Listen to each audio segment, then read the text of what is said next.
social slime, they don't matter, genocide. Sick from water, sick from air, making money, they don't care. Caesar shit, force of air, fuck them back, it's only for they war. They shoot, they kill, they massacre, rape, they burn the kids. No one lives countries, laugh to your face, fight and die, cause God forgives.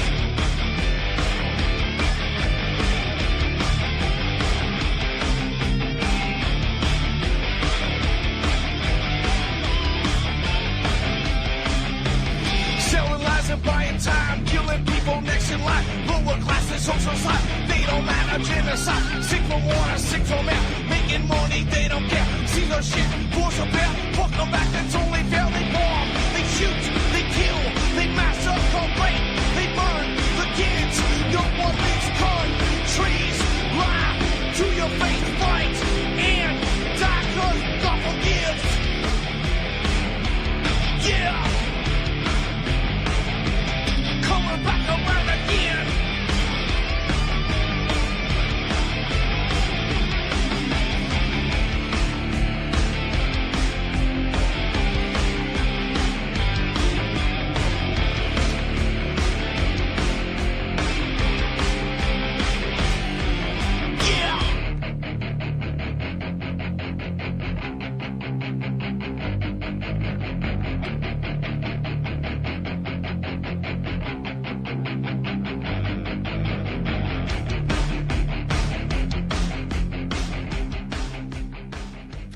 Welcome to the show. I'm your host, Ron Stevens. This is Rock the Boat right here on UCY.tv, and I'm your host for the next 2 hours. I'm actually quite tired today. I was looking through some stuff last night, and I don't believe anybody's really running to the same place here. The whole point of this show anyways is to try and get people to understand that you don't have what you think is a government. You don't have one. Okay? You're corporate persons run by a corporation. You don't even enter in to the picture. You as living, breathing men and women are not recognized by your so-called government. You're just simply not recognized. You don't frickin' well exist.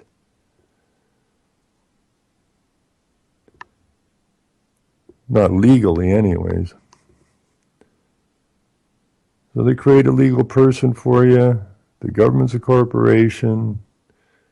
The legalisms are attached to the corporate entity they created using your name.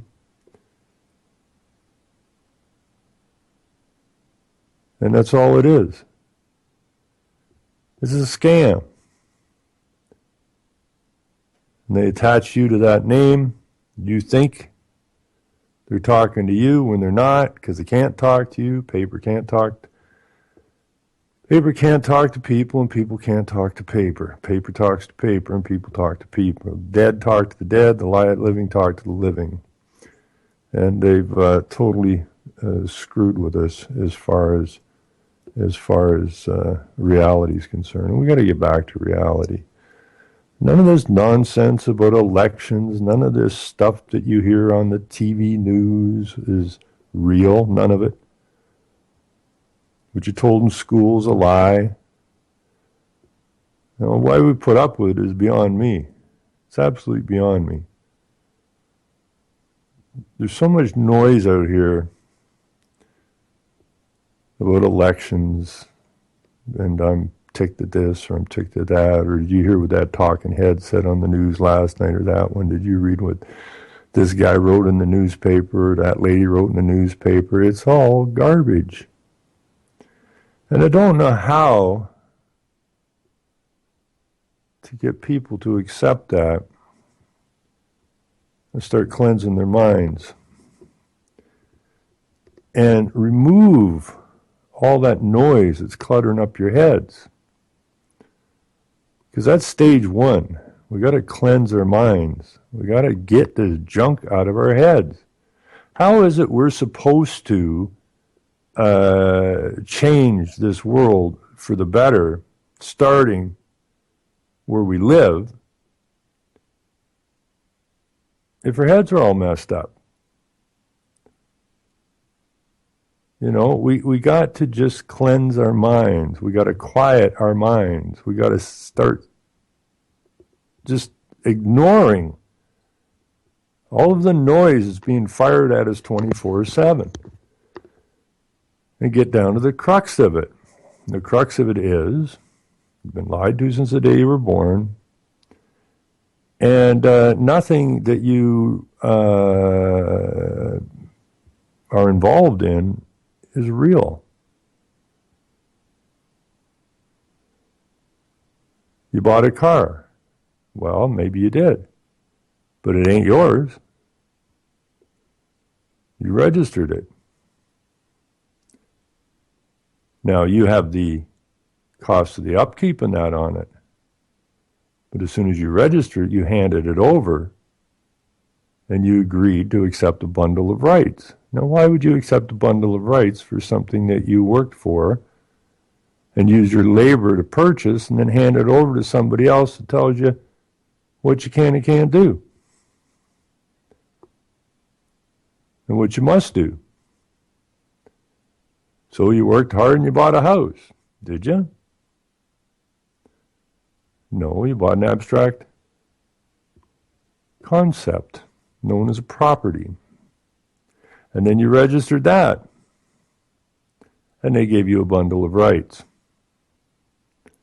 Not yours. It belongs to the paper.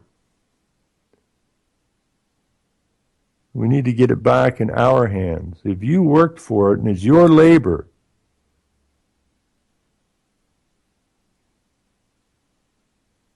then nobody has any right whatsoever to tell you what you can and can't do with it. This bundle of rights is nonsensical. It's the same thing when your mother registered you shortly after you were born. That's my child. Well, is it? Once you register to the state, you get a bundle of rights. And your child has to be vaccinated. Your child has to attend school. Your child has to do this, do that. So do you really own your child?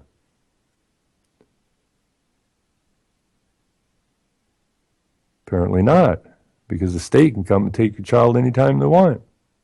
Now, if it was your child, they couldn't do that. So whose child is it? Cop pulls you over and he says, we're going to have to tow your vehicle to an impound yard. Wait a minute, that's my vehicle. Is it really? If it was your vehicle, they couldn't tow it anywhere. But yet we listen to all this garbage, nonsense that comes at us 24/7,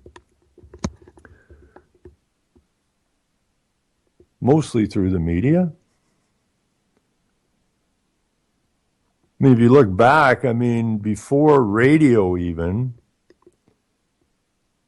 there's an upside and a downside to everything, but we seem to always accept the downside, never understand what the upside is. Before the radio showed up, even before the newspapers showed up, people lived in their neighborhoods, if you will. They looked after their own people.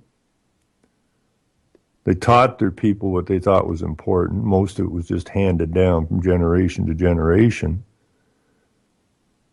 But then we moved into the enlightened area, where all this information started coming at us, which is fine. There's nothing wrong with information. There's nothing wrong with knowledge, but who's controlling it? That's the problem. So what was sold to us is the enlightened age where all of this information was coming to us. But coming to us from where? Who's producing it? And for what reason? I mean, if anybody thinks that anything that comes through the media is for their benefit, better shake their head. This is a massive propaganda tool. It's always been a massive propaganda tool because those who control it control your thought processes. And therefore they control you. They control what you think. They control your reasoning.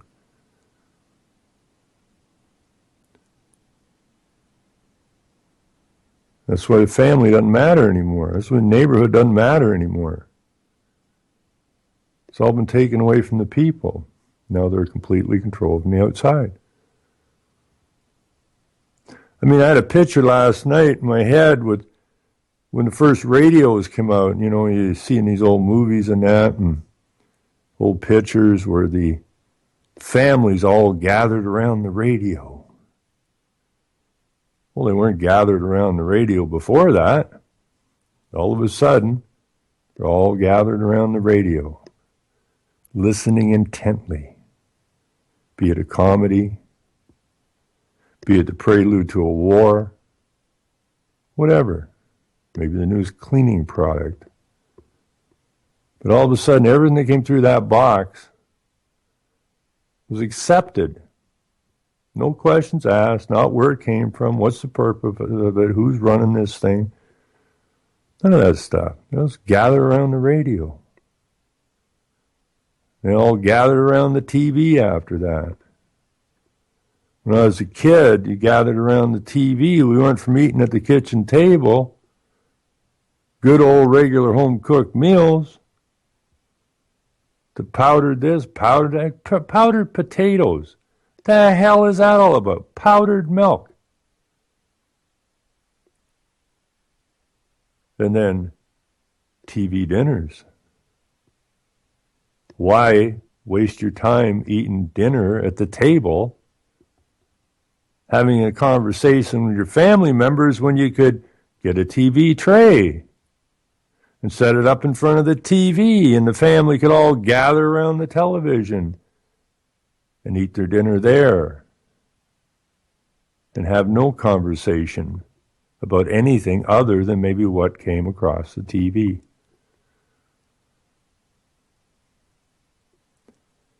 All noise all the time.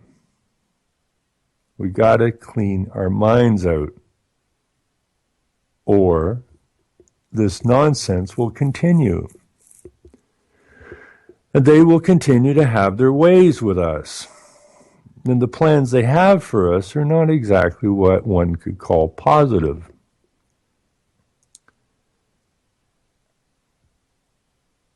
So if we're going to push these clowns away from us, we have to get away from the propaganda. We just have to get away from all of the noise. What is it we want? What can we do to change it? Well, we can do everything to change it. Because we are it. We're it. Not the politicians, not the army, not the police, not the lawyers. We are it. We, the so-called commoners. We, the lowbrows. We're it.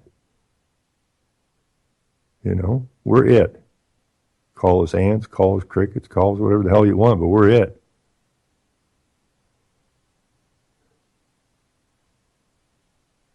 And we better come to terms with that. You know, one of the things that I think is really good is the way they're coming at us now, full bore. They're coming at us hard now. And one of the things that seems to be upsetting people, a couple of things that seem to be upsetting people here, where I live in Canada, and people are getting fed up, especially here in Ontario, with their energy bills and their water bills. And it seems to be waking some of them up, but they're not really awake yet. They're whining and complaining about their hydro bills and their water bills and their taxes and so on and so forth. They're whining about it. And they all seem happy. The more whiners, the happier they seem to get. They never seem to go and look at what the core problem is or where this started. They're like a bunch of children.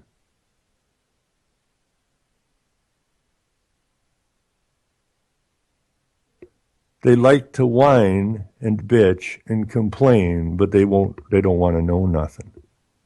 They still haven't got to the point to understand that they're going to have to take responsibility for this.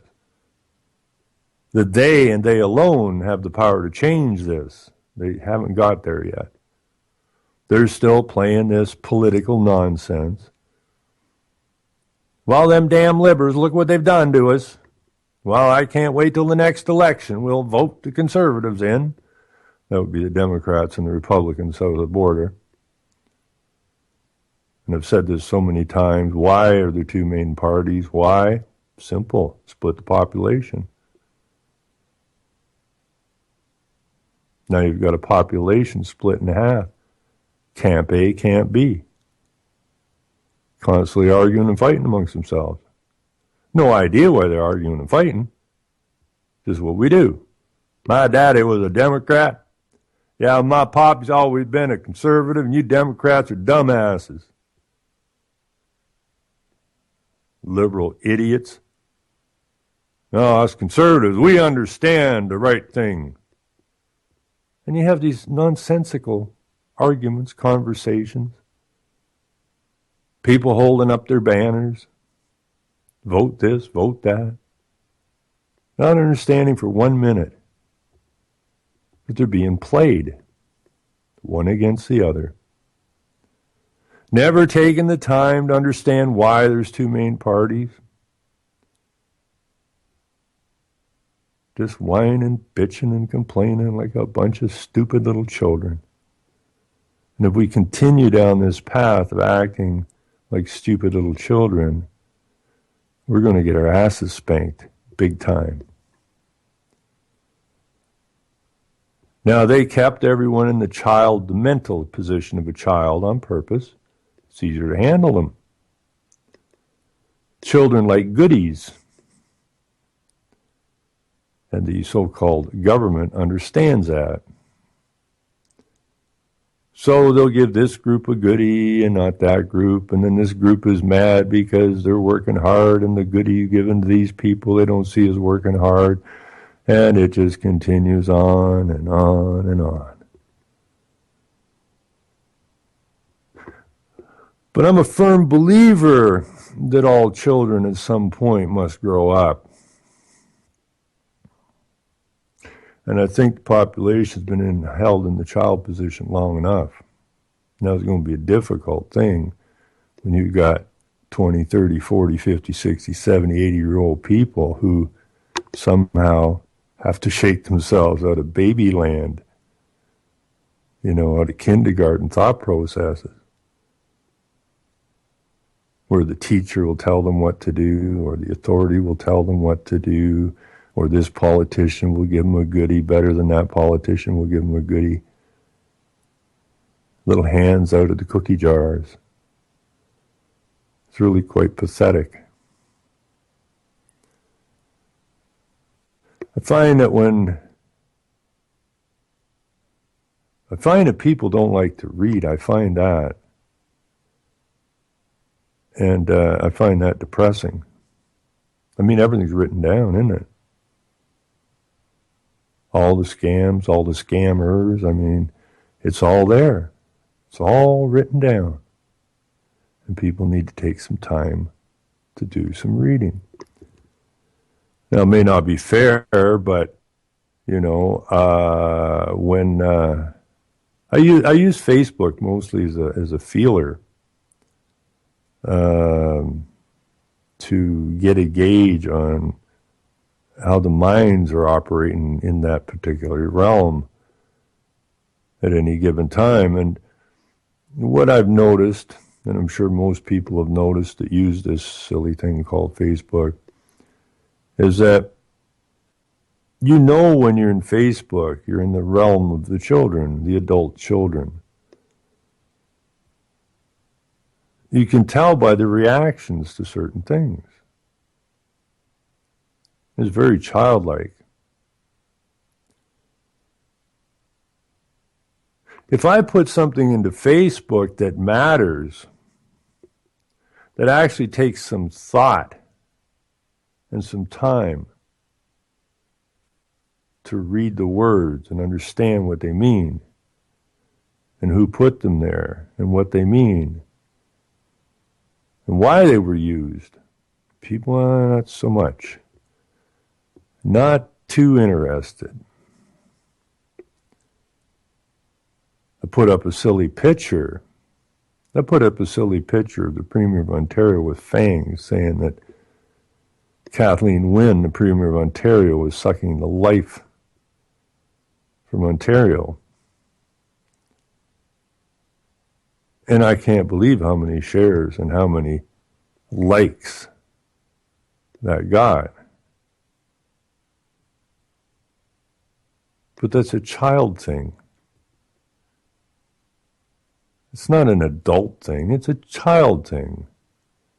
And I read some of the responses that land on some of this stuff, and it really shakes me up that these are truly children. They think they're putting in intelligent remarks to an unintelligent thing. Some women with fangs.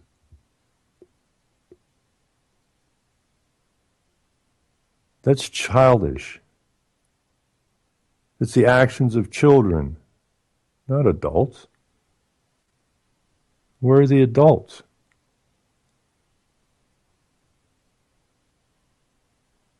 We've been held in the position of children, and we got to break free, because that attitude, that thought process is really the chains that are holding us back from doing what we should be doing as adults. Why would we put up with this nonsense? You know? Why would we put up with this nonsense? Because we're held in the child position. And the child is lowest on the totem pole as far as having any authority is concerned. You do as your parent says. And these so-called governments have made themselves the parents. And they dictate to the children what they can and can't do. The only option is to, if you don't like this parent, vote the parent out and get a new parent. But you're still going to be a child. That's really unfortunate.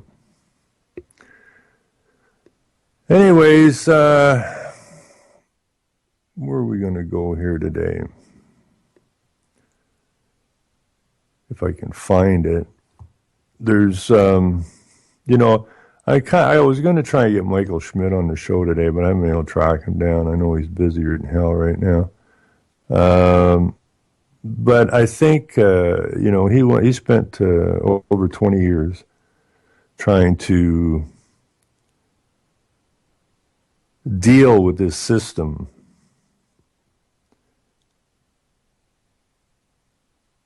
And we had many conversations in the past, like, Michael, why are you doing this? The last thing you want is this thing to get legalized, because then they're going to give you a bundle of rights. And that bundle of rights is going to crush you. But Michael needed to go through this process. He understood all this stuff, but he needed to go through this process.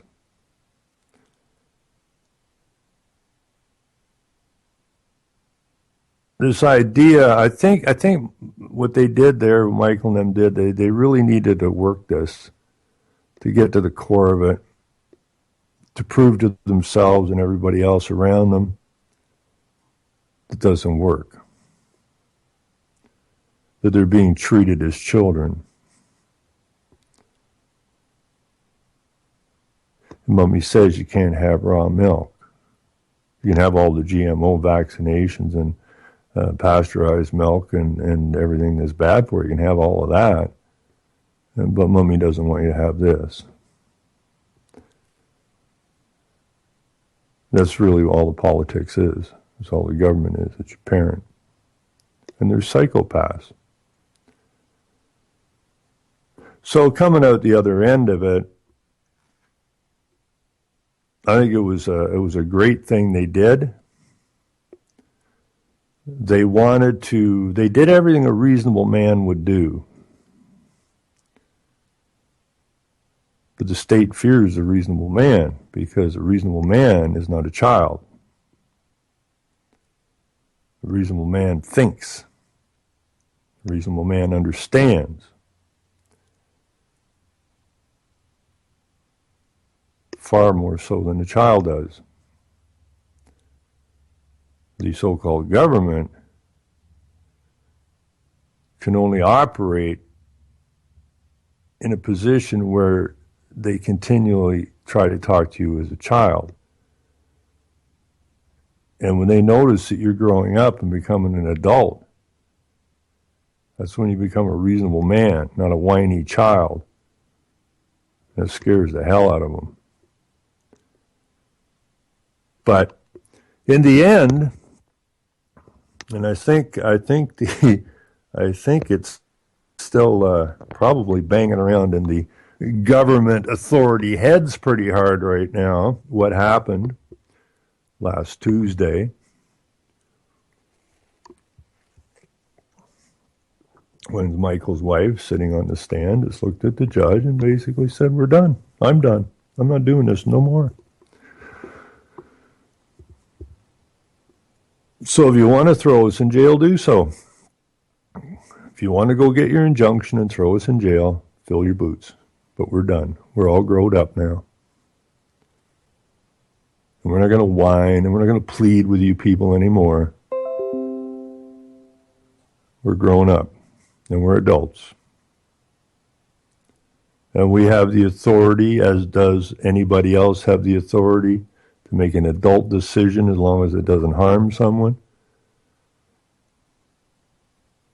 And that those who decide that they wish to drink raw milk instead of pasteurized milk have every right to do so, because they too are adults, not children. They don't need the mummy daddy state to decide for them what they can and cannot consume. They do not have the right to do that, maybe to a child, but not to an adult.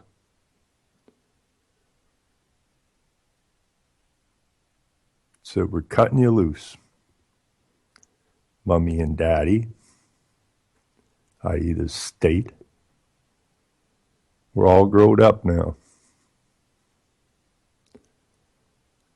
And we're going to head off and live our lives as we see fit, understanding that we don't harm anybody, understanding that the other adults have every right to enter into an agreement with us or anyone else, as long as it's a mutual agreement, and there's nothing Mummy and Daddy can do about it. You can dislike it, you can dislike our decisions, but you can't do nothing about it. You can't give me a detention. You can't send me to my room. You can't put fear into me any longer. You can't withhold the goodies that you wave in front of my face at my birthdays and Christmas and all the rest of this nonsense. Because we're all growing up now. And we're going to venture off and live our lives. And you got no say in it. And I do believe that's the attitude that has to be taken by the population in general, but how we get them there is another question. I mean, I know Michael's people who had been getting milk through the cow share, and then later on different manifestations of it as they tried to work with these idiots that call themselves our parents and the so-called government. But I watched those people, and most of those people always thought this was about health and raw milk. And I think that's why the length of time Michael took to get to this stage they're at now is so important, because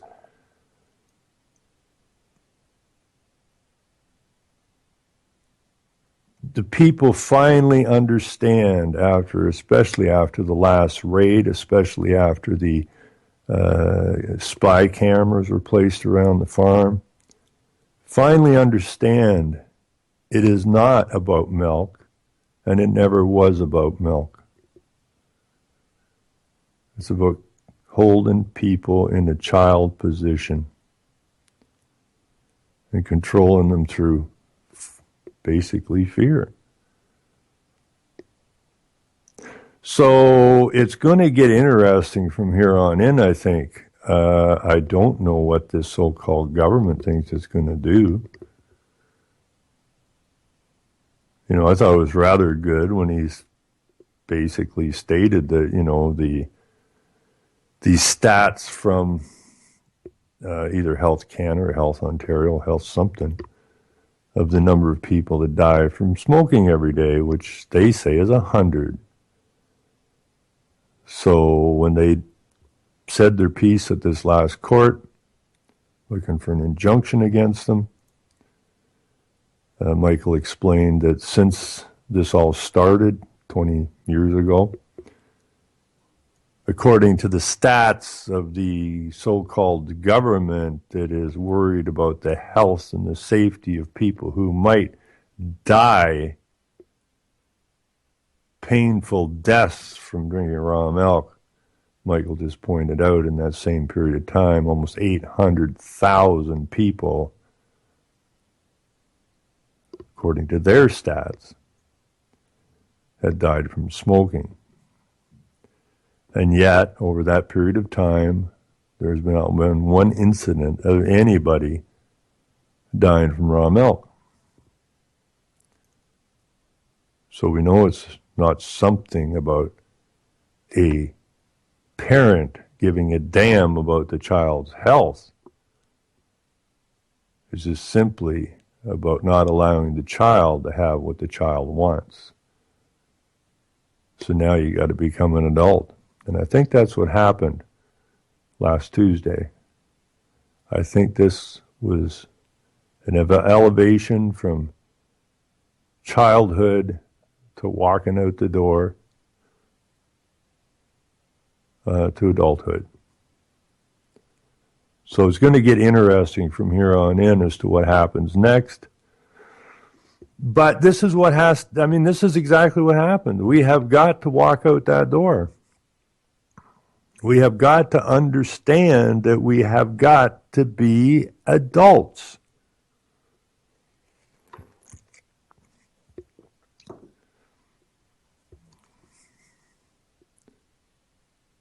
It's a mindset.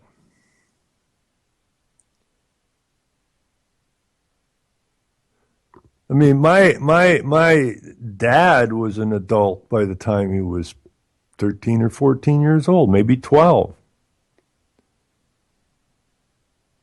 I took my first contract at the age of 12.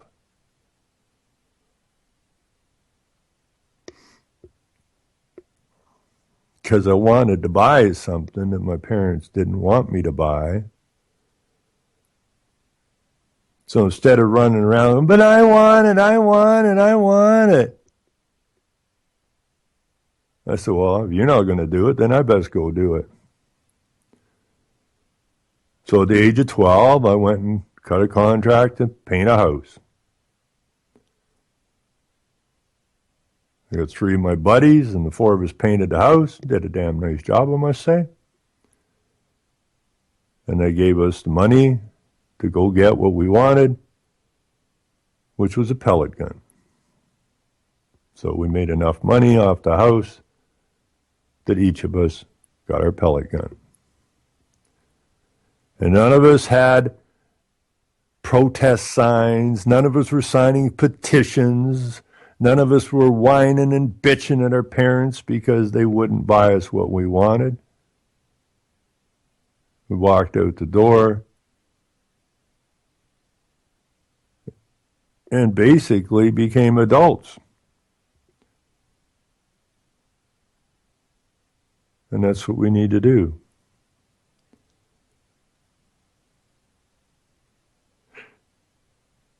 If you don't like it, then you best go fix it. If you're looking for someone else to fix it for you, well, then you're going to get what you get. And it probably isn't what you want.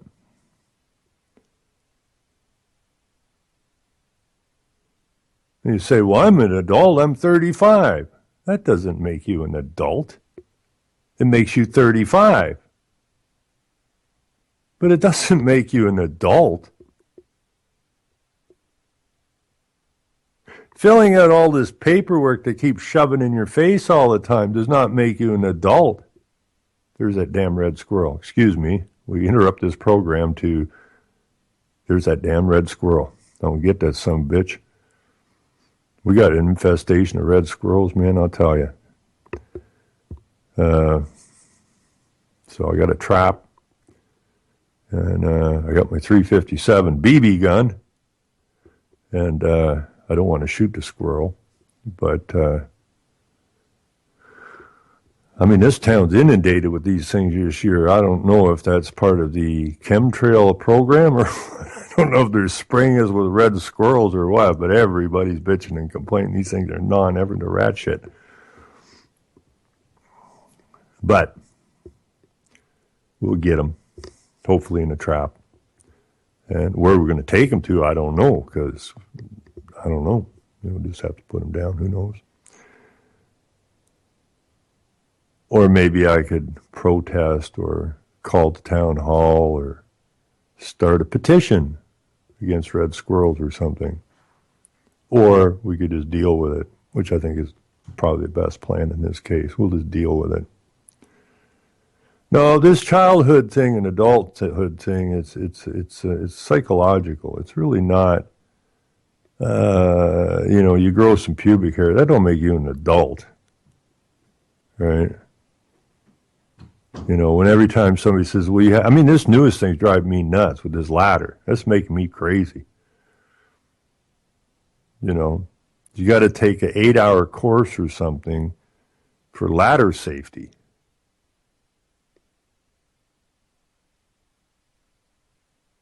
And then pay $600. And I said to one young guy, the young Mennonite Amish guy or whatever, says, what the hell would your forefathers have done if some pencil neck come up with a piece of paper?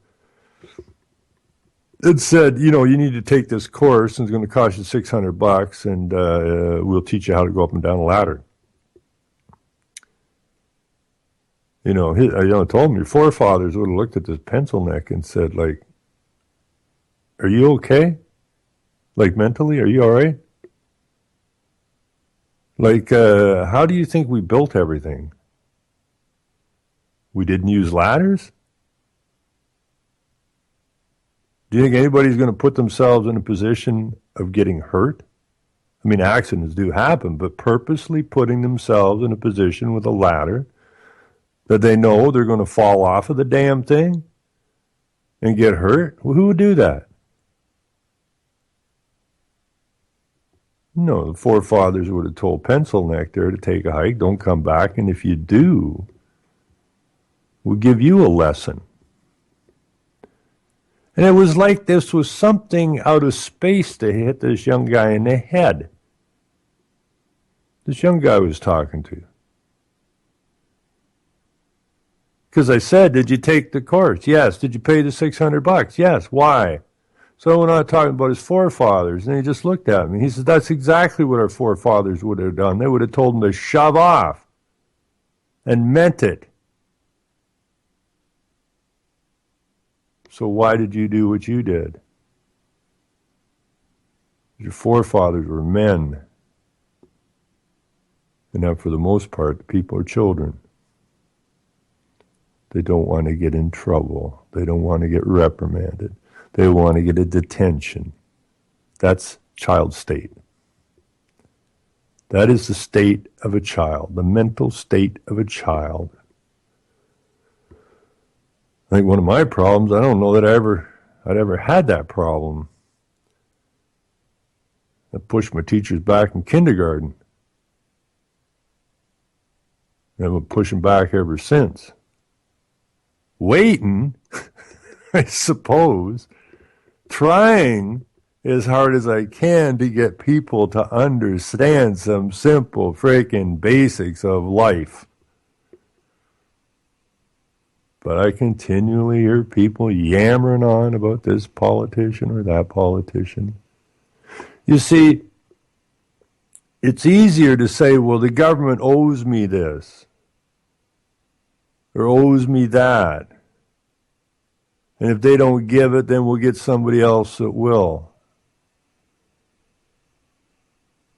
It's putting your life in the hands of someone else, not yourself. That's putting your life to be charged by someone else. That's putting someone above you. That is you sitting in class, hoping the teacher doesn't ask you a question, or hoping you didn't do something to get reprimanded. So that's school. It's where children hang out at. I get a kick out of these university people who think because they have 4 years of this or 5 years of that or a degree in this or a degree in that, that they're actually intelligent and that they're actually adults. The longer you stay in that school, the more childlike you become. Because you become more dependent. You're always looking for a professor or a teacher to stroke you, to guide you. So these people, these so-called professionals, and I really don't find them to be an intelligent group of people at all. I've dealt with enough of them. And it really boggles the brain as to the lack of capacity for thought that they have. They only have the capacity to think within the realm that they were taught to think. They really don't have any idea about anything else. And they really, when you get right down to it, don't really have any idea what they think they know or why they know it. Never asked the question.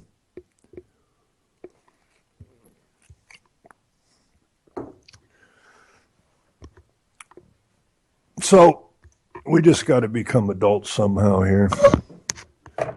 We have to take control of this. You know, we've got this damn nonsense coming at us. Even though our legal system is not law, and that's been a total charade to enslave us, to con us, to steal from us. What they got coming at us now, through the legal system again, is the influx of the Islamic State.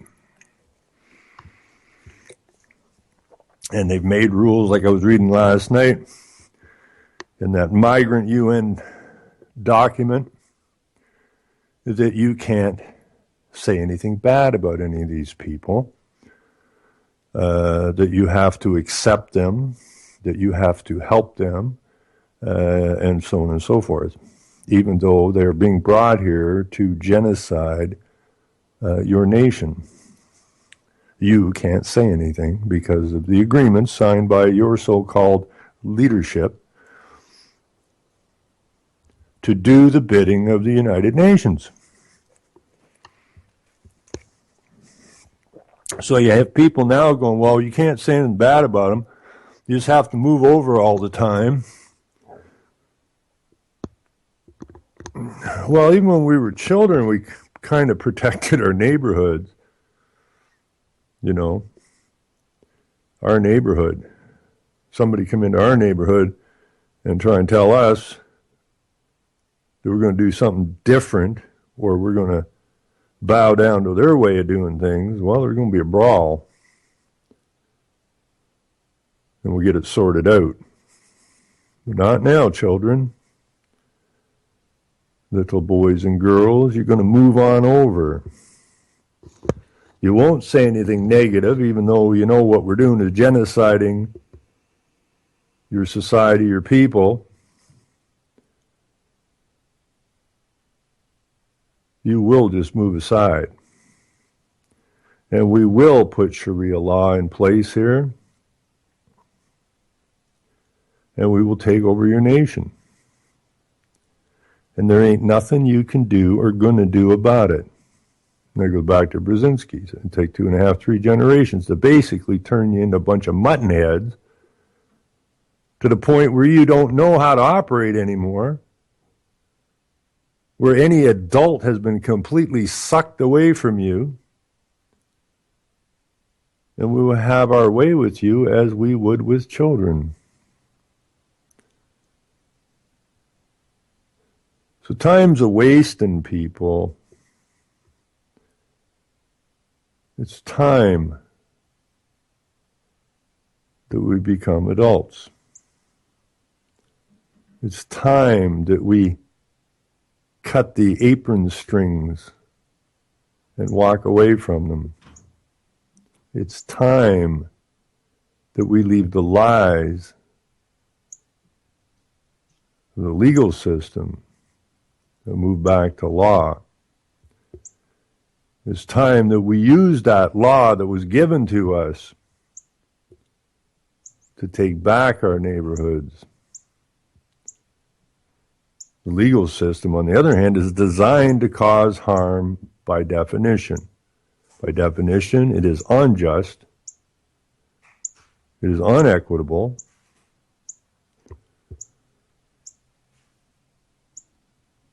and it's amoral. That's what's running us, the legal system. Law, on the other hand, is moral, is just, and is equitable. You can't get any farther away, or pull the poles any farther apart than legal and law.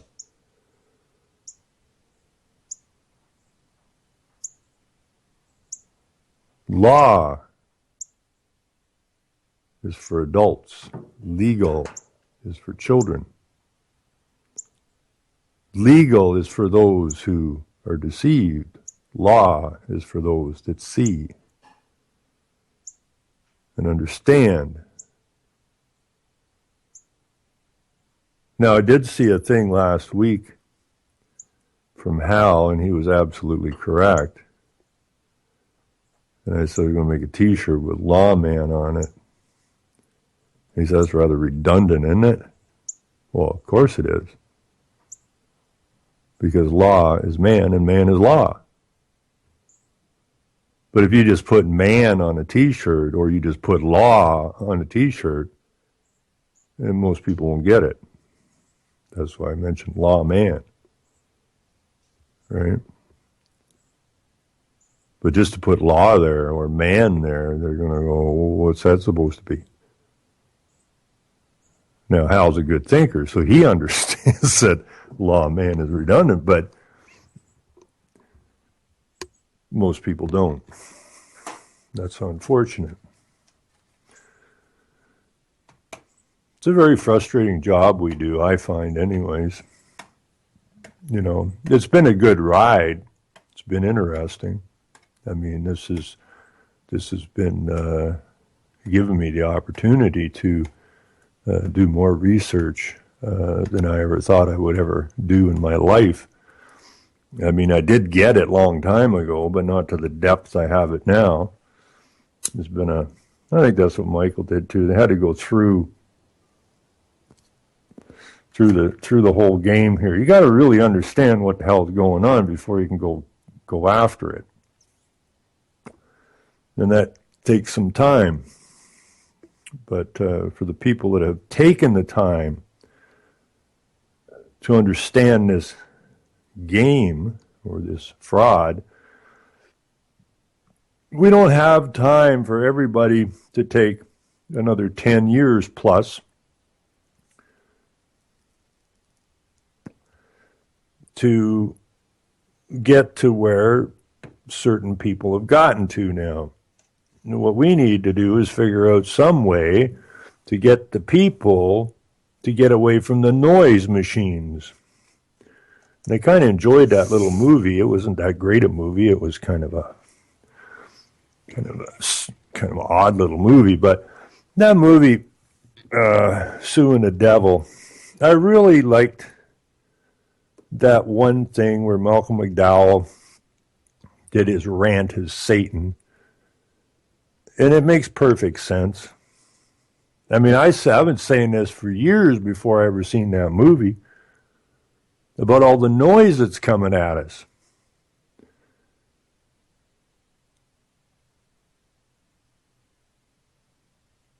The noise you hear today is replaced by the noise you're going to hear tomorrow,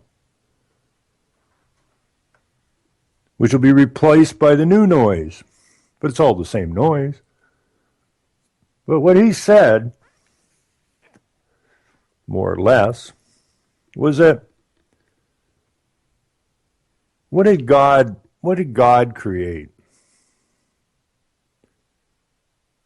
You know, and he went on about raindrops and this and that and the other thing. But he got real interested when he said, what did I create? What did I create? Satan, what did I create? He created noise. He's taken credit for creating the noise. And what's the purpose of the noise?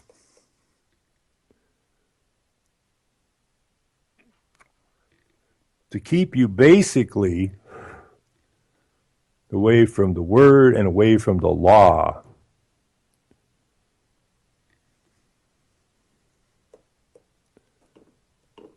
And that's what's happened.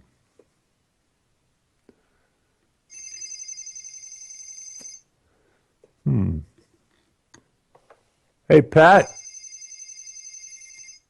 can you hang here just a second? I got to do this. Hello? Brewster? Yeah, I are, actually. I'm in the middle of a show. I love it. That's my brother-in-law. Do you want Artie to talk to you or what? What's up? Okay, because I think she's in the house. I'll tell her. Okay, you want her to call you? All right. Okay. Sorry about that, folks, but you got to do what you got to do. That was my brother-in-law, who now is a man, by the way. He's passed through the childhood door into the man door finally, and I'm proud of him. I've rattled on since the 70s about some of this stuff, and most people most definitely didn't want to hear it. And but Bruce, like his dad, who was a good man, believed a lot of this stuff. And his dad was very involved in politics and made sure that if people didn't have a ride, was way back, that he would get them to the polls and that. But after so many years, he was an intelligent man, read a lot. So when his life changed, he was a very popular man, a very well-respected man, a very respected farmer. But once it finally dawned on my father-in-law that this whole thing is a nasty scam, same thing happened to him. You know, they would meet at the local restaurant out in the country there, you know, and they would have these meetings and stuff, and they'd be just joking around about this and that, but Harold would try to bring up things that actually mattered, and nobody wanted to hear it. And so my father-in-law went from being a very popular, well-respected man to a man people really started to avoid, I think, because of what he's trying to say. Can you, excuse me, darling, can you call Bruce? I think it's probably something to do with the cat. What? Oh, okay. He just called, so if you can call him, I think it's something to do with the cat. They have a cat that's getting pretty old, so I'm trying to doctor it a bit. So I think that's what that call was about. But anyways, this stuff happens. It's the same thing happened to me back in the 70s when I started talking to people, and they really didn't want to hear what I had to say because they didn't want to leave the child place, right? They just wanted to leave there. They didn't want to think. They didn't want to read. They didn't want to be. No, that's backwards. First, yeah, do it the other way. 12:24. So now my brother-in-law, who's I've talked to for a long time, really didn't want to hear much of that stuff, but now he's full bore. He gets it, and that was a wonderful thing. We can actually sit down now and have intelligent conversations. That's just sweet. I've known Bruce since when? Probably 72. So after all that time, we can actually sit down now and have an intelligent conversation about reality. Now, we don't have that kind of time anymore, people. We don't have that kind of time anymore to wait for one and two people to wake up. But for those that are awake, we have a duty. It's that simple. We have a duty. We have to get this information to people any way we can without freaking them out. But on the upside of this is the fact that thanks to the boys, those that are running this scam and keeping us in the child position, they're pushing hard now. They are really pushing hard now. And they are affecting everyone negatively. So, for the first time that I can recall, most of the population is being negatively affected. They see their pockets being picked. They don't quite understand why what's happening is happening, but at least now they've perked their ears up and they would like to know what's happening. That's where those who get it come in. Okay? And just like Michael, when people look at Michael as a hero, and Michael does not like that. And I don't like that. Because when people do that, they look to those people to fix their problems for them. And history shows that doesn't work. That does not work. It has never worked, and it will never work.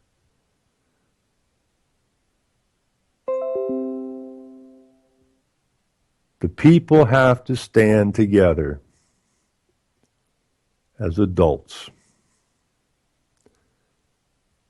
Now, the legal system is based on you staying in the slave or child position, because that's the only way they have any authority over you.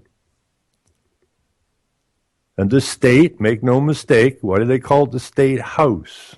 That's where you're registered to shortly after you're born. And when you're in that state house, you're a child of that state. And the state is the parent. And the League of the State was created by the lawyers, the fictional system of law, which isn't, and have held you in that house. in most cases against your will. But as long as you're a child in the legal system, because it says what they did, they plagiarized your name, they seduced your mother, it says all that in the word plagiarism in etymology. And it says that is literary theft, and seduction is used, and is the kidnapping or theft of a slave or a child. So you are a child and a slave your entire life. And you're buried where? In a state cemetery. We got to get away from that.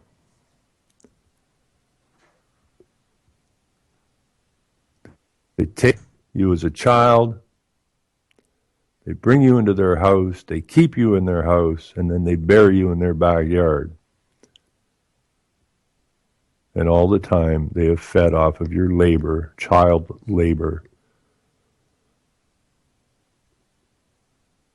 It's pretty easy to take something from a child. It's not so easy to take something from an adult. So all of these taxes you pay and all of these fees you pay and all these fines you pay for so-called offenses that cause no one any harm, it is a very nasty parent or guardian of the house, I guess, taking from you what should have been yours, but it isn't yours because you're a child. And that's why they can take it from you. Not so easy taking it from an adult. And that's why we have to become adults. ASAP. Then it becomes a different ball game. An adult in law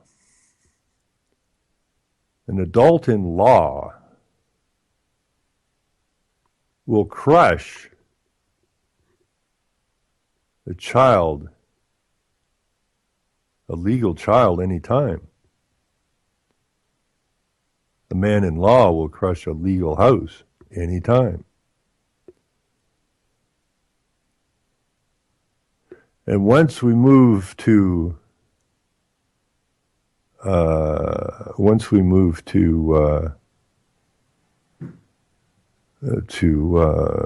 law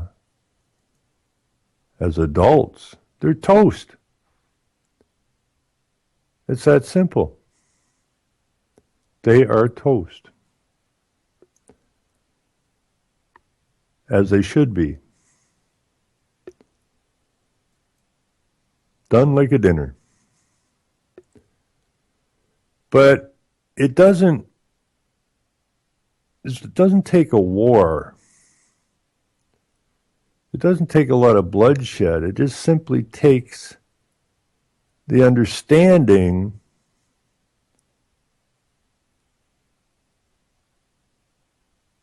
that you are adults and you are in law, that you are moral and they are not,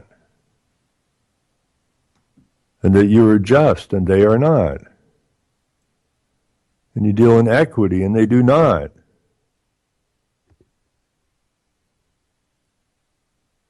Any way you look at it, we're holding the best hand. We just need to play it. They're playing a bluff hand and have been forever. The hand of deception, deceit. We've got the real hand. We've got the royal flush, if you will. They got a pair of twos, but they've been bluffing us on it. So we just play our hand, more or less. I'm going to go back to this for a little bit. I was reading this last night, and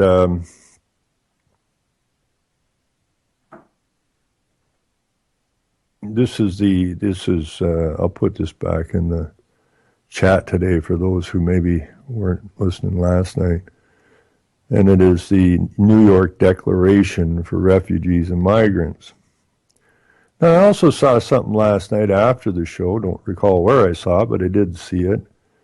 Apparently, and I haven't had a chance to look it up yet, but apparently, from what was said, is that we know that the Rockefellers donated the land where the United Nations building sits on American soil. How sad is that? Huh? How sad is that? I mean, America wouldn't sign on the League of Nations because they were going to have to give up basically their sovereignty. And they had no intention to do it. Not the people, anyways. Wilson and the boys wanted it done. But the people didn't. They got that part of it then. So get another war, and then we have the United Nations, of which was signed on to.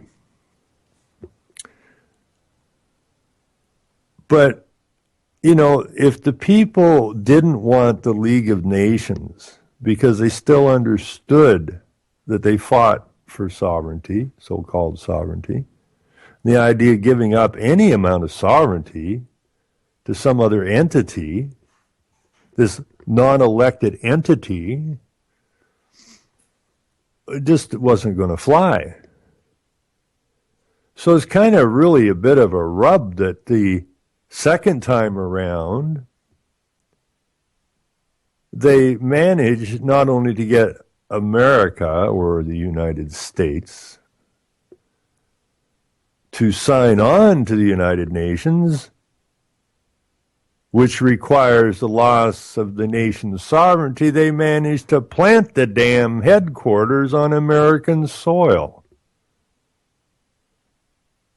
That's a real downhill slide from World War I to World War II, both again created by the very people that gave you Israel and the United Nations and killed some 200 million people in the process. And there's that building sitting on U.S. soil, or on American soil. Not only is the building sitting on American soil, they got a handgun out in front of that thing with a knot tied in it. How's that for sticking it to you? And it's still there. After all these years, it's still freaking there. I find that very difficult to believe. But what I saw last night, or read, was that that building is actually built on the land that before that had a slaughterhouse on it, and before that was a native burial ground, a sacred burial ground, and that makes sense. Really, what better place could you put it? The United Nations building, but on top of a sacred burial ground that later on became the site of a slaughterhouse.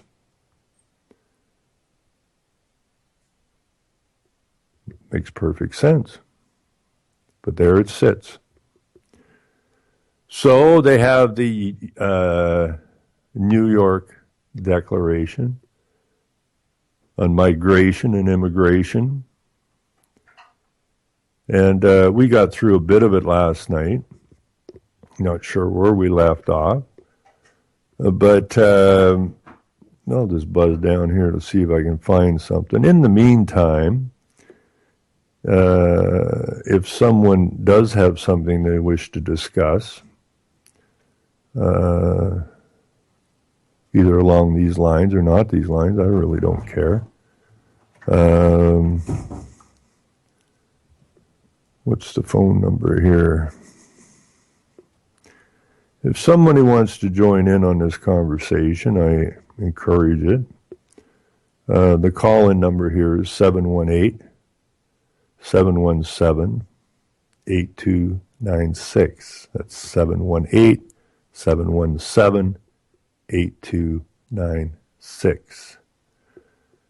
I was going to try and call. I read a lot of that stuff about the lawyers out of Toronto the Ontario lawyers last night, and I was going to try and get a hold of the gentleman that sent it to me, who has found his life basically gone to hell since he outed a fraud that was going on with an estate he's looking after, where the lawyers seemingly have been taking 100, 200,000 or whatever out of that estate or out of that trust. And when he brought that forward to the authorities, all of a sudden his life took a nasty turn. And I didn't have time to get a hold of him this morning, but I will get him on. This is what happens when you stand up. Okay, we have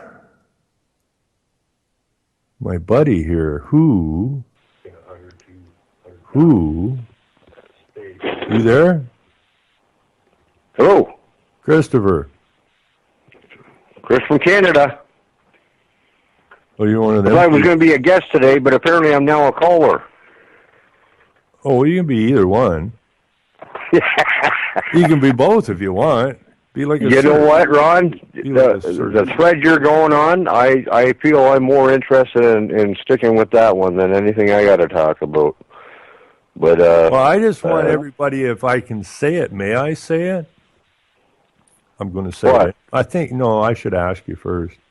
Well, this is Sunday, right? Yep. And so tomorrow night, right, you have to Check into the hotel. you're going to detention, right? Well, they call it a hotel there. That's Do what they they? told me when I booked in the first day. Yeah, so you probably got better rates on it because you're doing it during the week, right?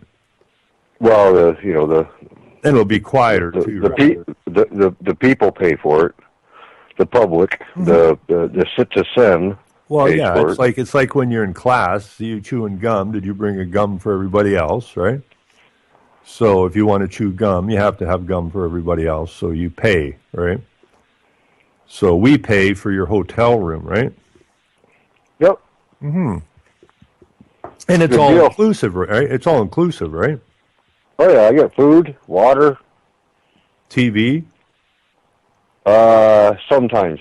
Sometimes not. Depends on the mood of the hotel manager. Ah, yes, indeedy. But, if you look at it from the bright side, it gives you the opportunity to talk to some people, in a rather quiet environment. There's not a lot of noise going on there, really. No, other than stabbings and fist fights and other than that. No, it's pretty quiet, yep. Yeah, but you want to redirect the energy, right?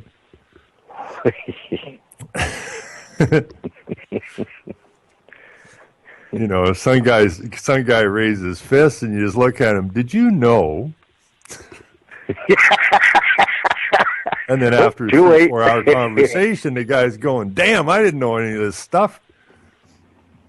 So it's actually pretty good, in a way. I'll try it, see what happens. Give it a shot. What the hell? I got nothing to lose. Yeah. Or everything. But okay, that's cool. But when I think about all this stuff, and that's all it boils down to, is they've kept us as children, and we just got to get over that shit. Right? Like when they took your truck, right? Did you harm anybody? 4 times. 4 times they stole your basically stole your toys.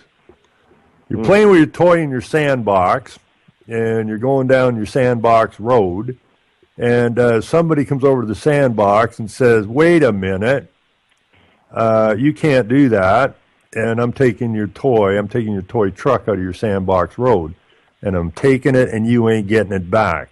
That sounds like some kind of a school teacher or a bully or some authority that really just showed up while you were enjoying your life and took what was yours and said you can't have it back.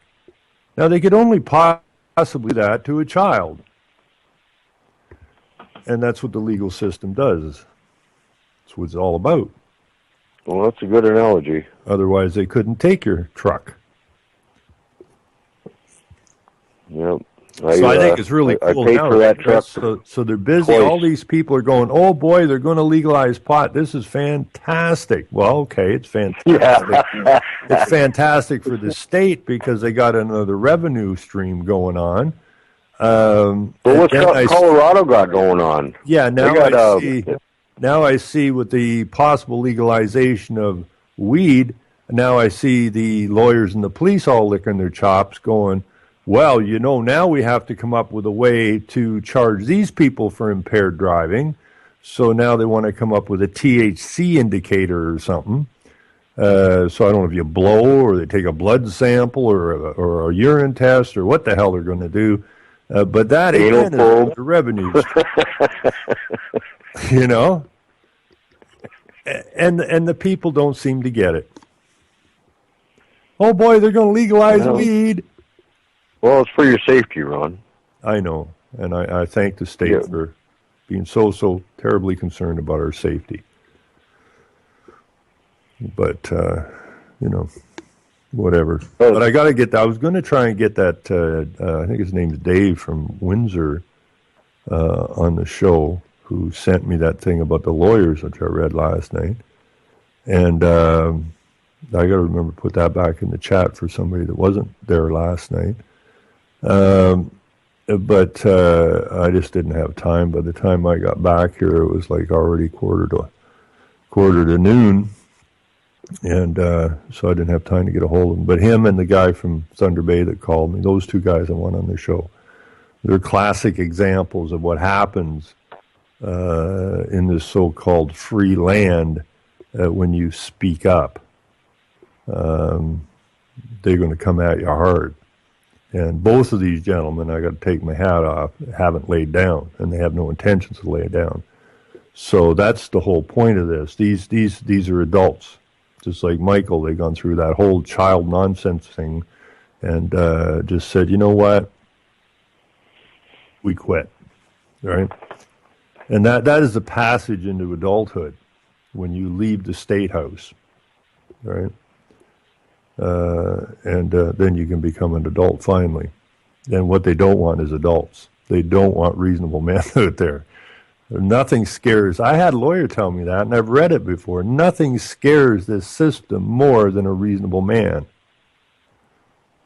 A reasonable man has the capacity to think.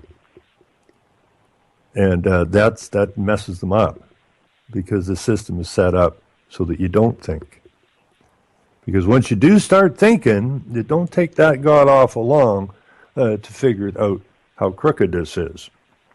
So those guys I will get on the show. I'm looking forward to those guys. I'm sure Dave will come on the show, the guy from Windsor. He's under house arrest right now. So the ankle bracelet thing. Well, all he did was explain the fraud that was going on or the theft that was going on in the estate he's looking after from the lawyers' trusts or from the trusts. And they all protect each other. So what he thought he was doing the right thing by saying, there's a fraud going on here. And the Windsor or OPP didn't want to deal with it, so he phoned the RCMP, and the more people he talked to, the worse his position became. And now he's not allowed to file any paper at the courthouse. He's not allowed to go to the town hall or the city hall.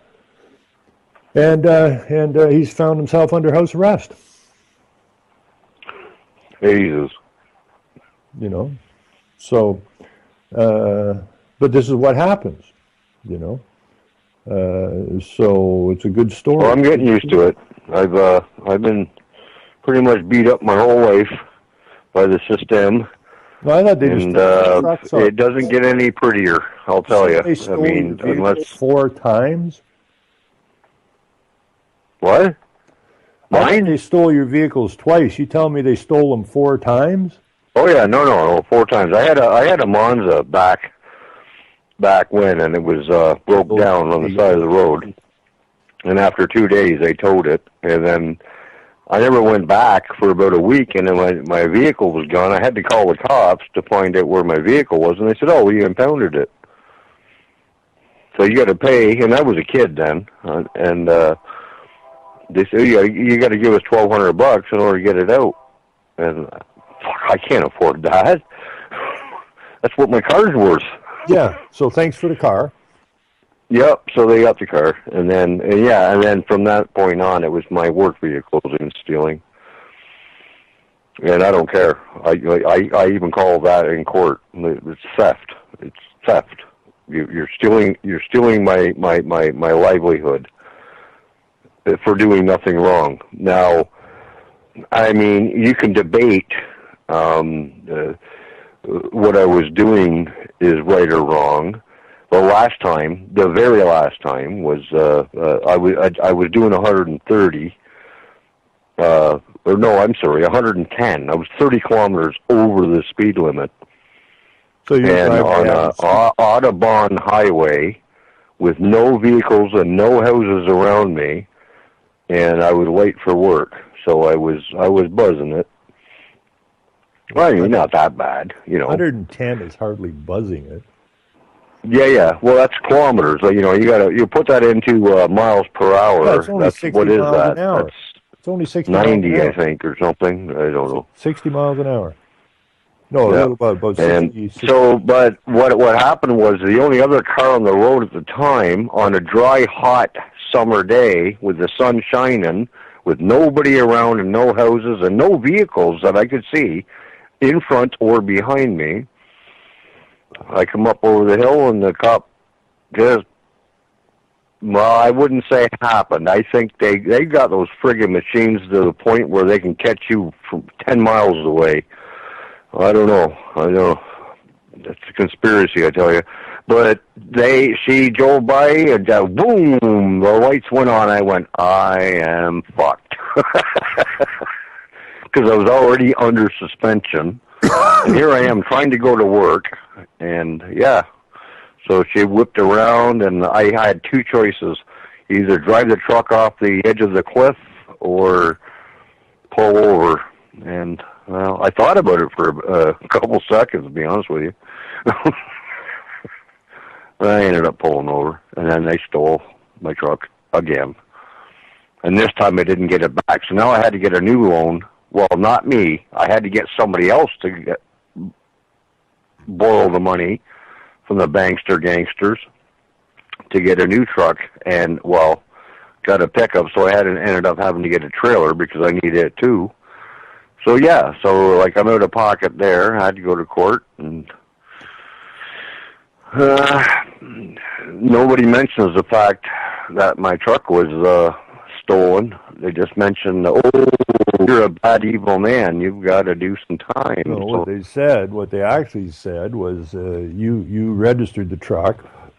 We gave you rules to play in the sandbox with the truck, and you broke the rules that we gave you, and therefore we're taking your truck that you purchased, but you gave us the right to tell you what you could and couldn't do with it. And that's why they took your truck, because they got you still in the child position. And you have to do what the house tells you to do because you live in their house. And that's their sandbox, so they say.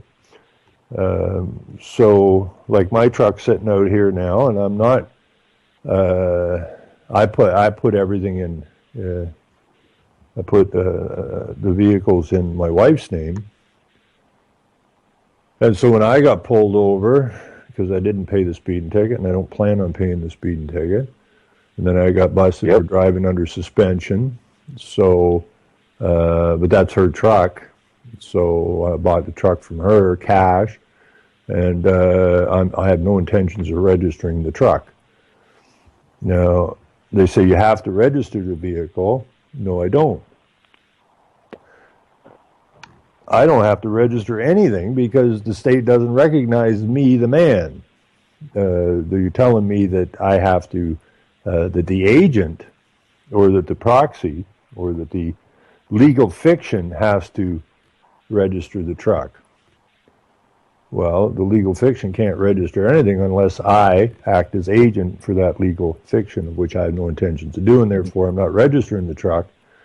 So basically, I'm not putting that truck in your sandbox. And I don't want your bundle of rights, which can be changed and taken away anytime they want to. Because as long as the vehicles are registered to them, you got to play by their bundle of rights. And now I saw something last night that they're actually putting cops in buses along the roads so that they have a higher vantage point so they can look down into the cars so that they can see. They called it sneaky texting. So maybe you've got the thing not on your hand but on the seat, and maybe you're texting that way. And so they need a higher vantage point, and that's all about revenue stream, right? Those buggers. Yeah. It's a massive, massive scam against the people. But it's really not a massive scam against the people. It's a massive scam. Well, it's just that you're the children, and we are the parents, and some parents let their kids play freely, and some parents keep a very close watch on their children. And this is what the buses are about. Those are the parents that really want to keep a close watch on the children, and so that they have total and complete control over them, which is, kind of psychotic in its own right. If you have a parent, and that's what they've done. Kids, you don't see kids having kids' playtime. It's all organized now so that the kids just don't be kids anymore. Like your organized sports. Yeah. Well, I didn't want to get off on you were doing a really good job there, my friend. I didn't want to encroach on a good thread that you had, but I mean, you kind of brought it into this conversation of what the government can do to you with your vehicle and your life. And I don't know where you want to go with that. If you want, I can explain to you my own personal situation, or. Yeah, but the thing is that they can't, and that's hey Jules, how you doing? The thing is, they have no capacity whatsoever to deal with a man or a woman. They only have capacity to deal with that damn piece of paper they created. And, every time we register something, we tell them that we agree that we're children, and that we will follow their rules and regulations, even though they're not attributable to the man or the woman. So we just gotta become adults and say enough of this garbage is enough. We grew up, and I really do think that's what happened. That's the way I look at it, and what took place with Michael and them and his wife is just said, we've tried to deal with these parents in a logical way, and these people that have us stuck in their house won't listen. And therefore, the only option we have now is to become adults, or men and women of law. And they vacate the house. Now, the house ain't going to be happy about that, just like Enos didn't register his children, and the house is not very frickin' pleased with Enos because those children are farmed out. So it's really your government is involved in child slave labor. If you want to get right down to brass tacks with it. And they're making money off of those papers. And if you don't register something, they cannot force Enos, who I've got to get on the show, they can't force Enos to vaccinate his children. They can't force Enos's children to go to school because he didn't register them. Therefore, he's not bound by that. His children are not bound by that bundle of rights that are attached to the registration. And they're not real happy with Enos. But tough luck to that, right? Enos has decided he's an adult, and those are his children, not the state's children. And he is his own man, not the state's child. And he's been run over a few times. But that just makes his back stronger and his mind stronger. And that's what we need, strong minds and strong backs. And they can't overcome us, you know. They just can't do it. They don't have the power to do it. I mean, when their own legal system states, when it states that legal is the antithesis of law, which is opposite of, which it does mean by definition, legal is amoral, unjust, and unequitable. Well, that certainly isn't the law, right? That's the house rules. You know, you can say to your parent, that isn't fair. Well, it's got nothing to do with fair. You're in our house. You follow our rules. Well, you're making me work, and then you're taking away from me what's mine. You know, where's my equity? Equitable? You're the child. There's no equity in being a child. Well, this isn't fair. No, because it's not just. It's called the legal system. The only way you can get into the law is to be a man or a woman. It's the only way you can get to law. That means you got to leave the house. As long as you're in the house, you're a child. And you're going to be treated as a child. That's just the way it is. Until more stand up and do that. I mean, I kind of did that just for the record because I'm appealing. It, right? Well, no, but I'm appealing. But I needed it on the record. Right. I'd asked the prosecutor, why am I in a legal court? 'Cause I am a moral man of moral character. I should not be in this court. Why am I here? Why did you bring me to this court? Should you not have brought me to a lawful court? And his response was, you were brought here because you were criminally charged, and this is where we deal with it. Yeah, but never answered the question. Didn't answer. Yeah, that's what I said. I said, that's it?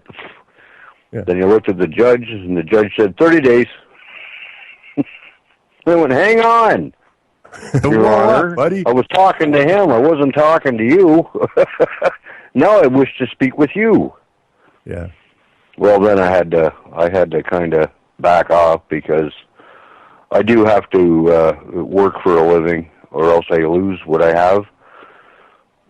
No, so but in the position you were in at that point. Yeah, but the judge and the prosecutor were working pretty well hand in hand on that one.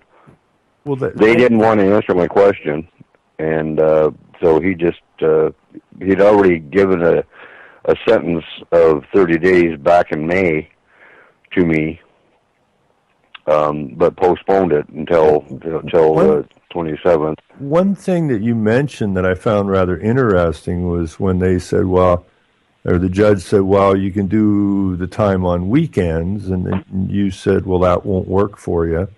First, the sentence of 30 days all at once was not going to work for you, and then he said, well, you can do it on weekends, and you said, that's not going to work for you either, and you told him why, and then you do it during the week, but he said, yeah. we don't, no, but didn't he say we don't do that, but it has been done, so I guess we can make an exception, which really means they don't have any, they just make this shit up as they go.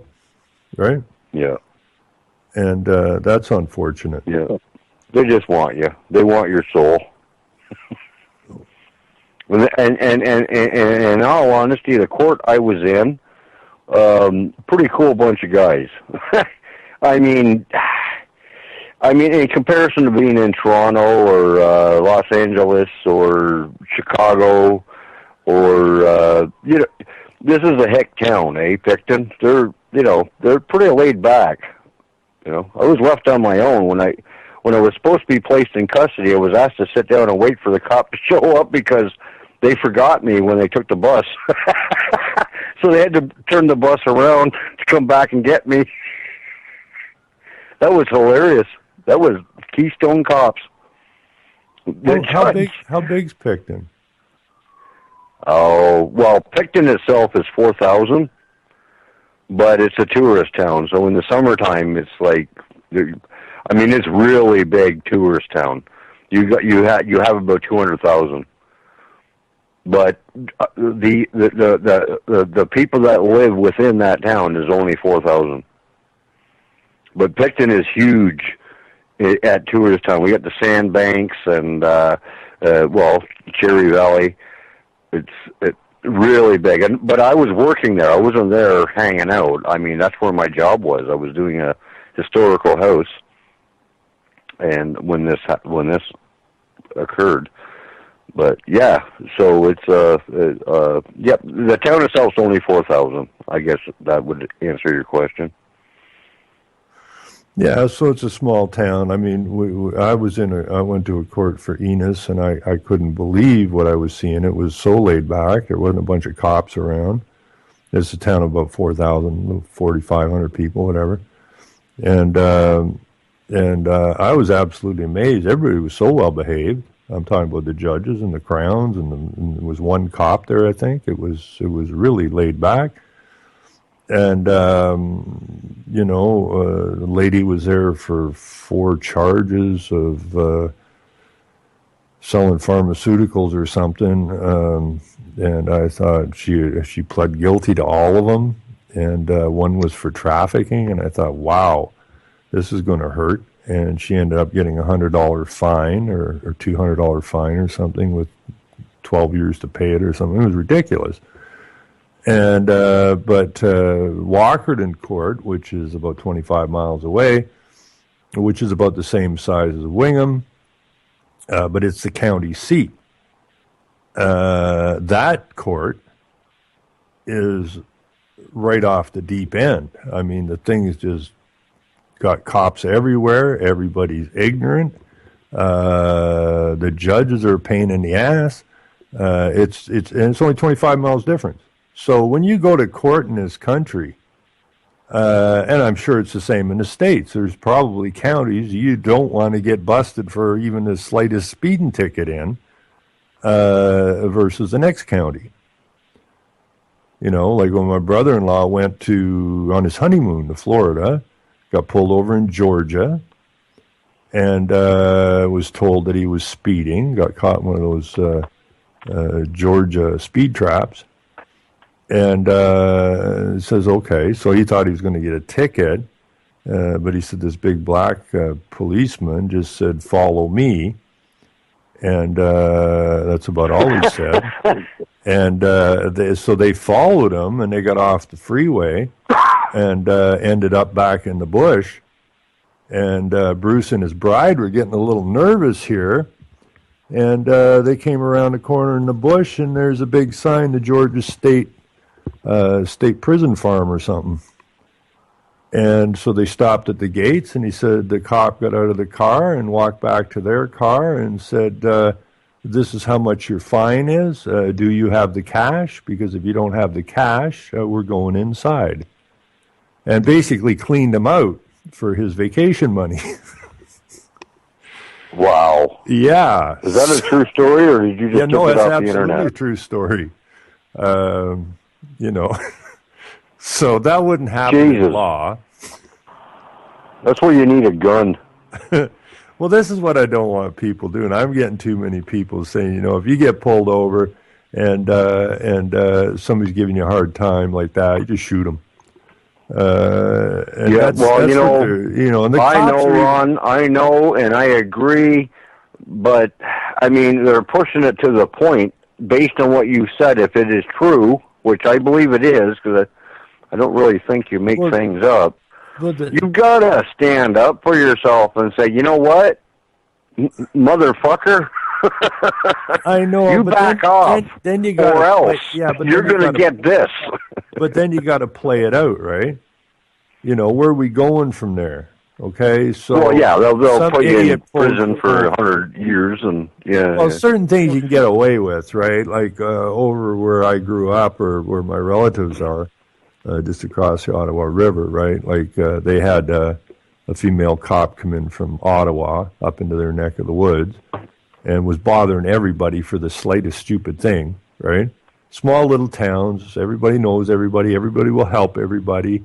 You know, if you have a flat tire, you can guarantee you're going to have help there ASAP because everybody knows everybody, right? If you break down, somebody's going to tow you home or take you for dinner or whatever.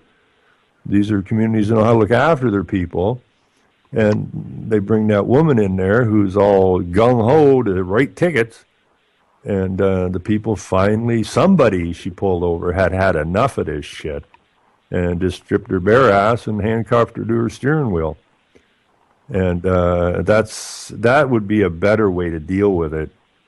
You know, when I had the cop who pulled me over after the last day of my dad's cancer treatments, she was an idiot. And, you know, I ended up running her down after she gave me the ticket. It was quite the ride. And I actually, you know, I pretty good driver. I mean, she wasn't pulling over. The look on her face when I was trying to pull her over was a lot more fearful than my look when she was pulling me over. But she actually I finally bucked her off the road, and she went up a laneway and jumped out of the car and ran out in front of the car, got her hand on her gun. She's absolutely freaking out. It's Barney Fife on steroids, man. And I just asked her what the hell she thought she was doing. And she's told me she could break the law because she was a cop. And this is an attitude that has to change. So, you know, I could have went over and punched her in the face, I suppose, but that would have been wrong. I just got her badge number and that, and when I got home, I just phoned the London police force and got talking to the staff sergeant, explained the situation to him, and that he needed to get a hold of that ticket book and get that ticket the hell out of there, and he needed to sit that woman down and have a very long, hard talk with her because she's damn dangerous. And he agreed and threw the ticket out, right? So that's easier than shooting them in the face. Yeah, but the ticket is that means nothing. What? I got a call from my municipal government on a $325 ticket, and they said, "How do you want to handle this?" And I said, "Well, simply, I'm not." Yeah. That's what we thought, and they wiped it. Yeah, that's what I'm They saying. know who I So am, though, right? That's better than shooting them in the face, because if you shoot them in the face, Yeah. or you shoot them anyway. I know how. No, but I mean, when they start threatening you with friggin', you know, what's worse, the cop shooting you or putting you to the gates of a prison and saying, if you don't pay up, we're going to throw you in here for whatever we feel like. I mean, Right. where do you draw the line, you know? Am I wrong? No. I'm going to screw you. I'm going to shoot you in the face. But you have to understand that as far as these lunatics are concerned, they have the legal right to do what they're doing because you're registered. You're a child in their house. They have the power to discipline you basically any damn way they want. We got to get back to law. If we're in law and that happens, you have every right to shoot them. But you don't have that right in the legal system. Now, what they're doing with the cops, and I don't know if there's a cop listening, please listen carefully. Okay, you're being used to go out there and irritate people, hoping that they can irritate enough people enough that people get fed up with this nonsense and somebody does start shooting at you. Okay, because you're expendable. You don't matter dick to this system. And they're trying to create trouble.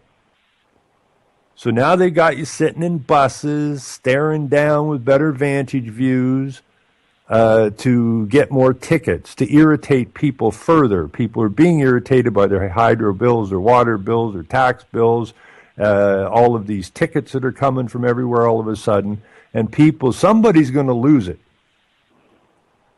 Yep. And somebody's going to shoot one of you people. And then the so-called government can make all this big hoo-ha going on about it. And, they'll say, oh, this wonderful. They don't give a shit about you. You're totally expendable, and you're being used to move the program that is designed to destroy your own family. So wise up there, Mr. and Mrs. Policeman. You need to get on the right side of this game. And eat from the bottom up. Yeah, exactly. So, but we're going to win it. I have no doubt. I mean, I'm just loving this stuff. There's stuff sometimes I see that just irritates the hell out of me, and you just got to back it off a little bit. As people sometimes say, "Don't you ever get angry?" I get damned angry with what I see going on, but I also know that we must not give them what they want.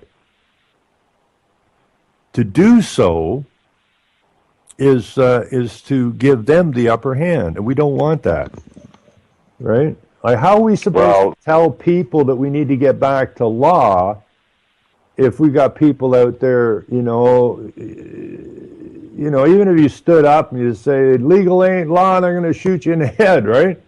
That don't fly. That gives the media all what they're looking for, and we can't go there. And the other option again would become men. Then we operate. I feel I am. What? I feel I am. I got a lot of people that. Well, you are. Don't. But they don't really recognize the man. Respect me that much. They recognize the child they. I got balls. But no, maybe the easiest way. That's why I like these talks. It creates thought processes, and I like that. And maybe the answer to this is that maybe the answer to this, Chris, is as simple as we all write a letter to our. And hold up protest signs. Well, no, listen to me for a second. We just simply write a letter. All right. All right. We are moving to law. We are vacating your legal system. Okay? And explain it to them. And if we pounded them with those letters and they were buried in them, they would get the idea pretty quick that, they're on to us. Now what are we going to do? If we just declare ourselves as men, not free men on the land bullshit that was set up on purpose. We are men of law, period. And, and as men of law and women, we are adults. And we're vacating the house. We're walking out the front door. We're going to live our lives as men and women in or of law, and we are vacating the child position of which your legal system has entrapped us in. And that's it. You're basically making a declaration. You've now become an adult. And there's nothing they can do with an adult, because an adult is a man and woman of law. So far trumps this legal garbage, which is the opposite of law, which by their own definition is a fraud.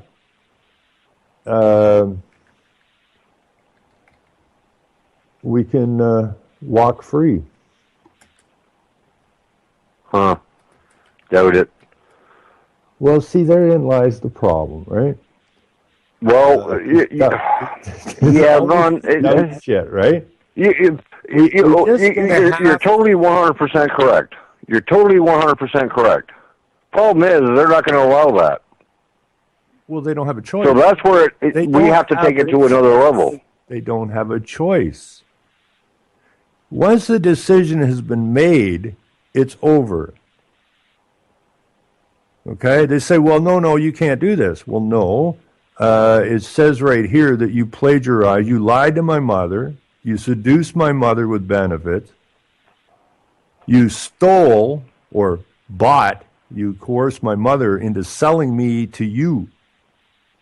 And it says here, plagiarism is a theft of a slave or a child. Okay? So whether she sold you to me or sold me to you, or whether you stole me, makes no damn difference. Okay? It's illegitimate. It's absolutely illegitimate. It is theft.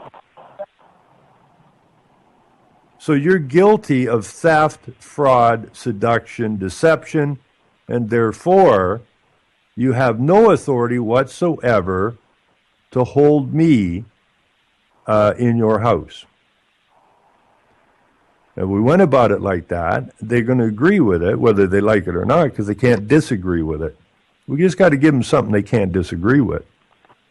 But this idea that we can't do anything about something is exactly what they like to hear.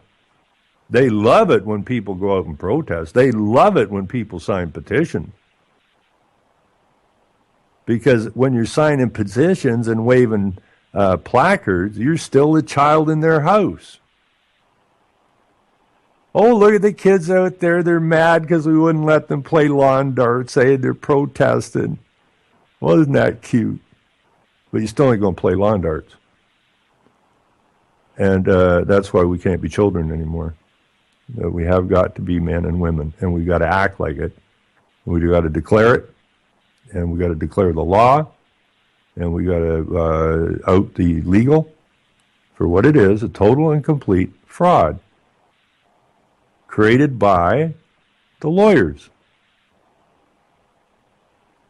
Turned us into priests. Well, it's funny because that's exactly what I am trying to do. I'm going to do my time for what I don't know. I guess for going to work, apparently I got to do 30 days.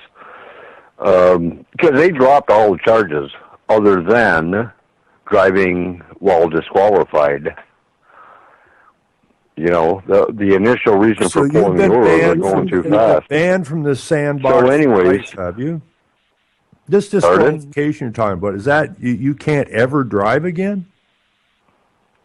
No, the next May, that gets wiped, but I'm still under suspension by the provincial government based on their legislation that I am banned for life for driving. Which is what they want everybody out of their vehicles, right? Right. They want you on the train. That's what they want. I walked to the store today because I didn't want to take any chances, and I got a truck sitting in my freaking driveway. I got I'm talking, how ridiculous is this? Driveway, and I walked to get a coffee this morning. Yeah, how ridiculous is that? Well, it's totally ridiculous. Screw you. I haven't killed anybody. No. If somebody is doing something wrong and injures someone, well, I have no issues with that. Well, but when you have done nothing wrong and you're using your signals properly, you're not texting, you're just and you got your seatbelt on, and you're just a good boy, and you get pulled over and still charged. Yeah, I got issues with that. Okay, come on. Well, yeah, and the cop says, "Well, I'm just doing my job." Yeah. Right. Yeah. So, for $100,000 a year, I do my job too.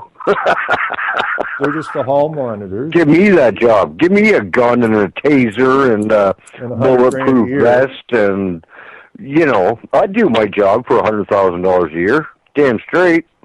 Yeah, but then look how out of shape you'd be. Yeah. Well, there's always a donut shop. And you go, like, can you people get any fatter? Jesus. You get there's one woman on the police force here in my town. She's like 4'8". We got some of those too. And right? She weighs about like 90 pounds. But and I'm thinking, Jesus, are you going to keep me safe if I'm in a critical situation?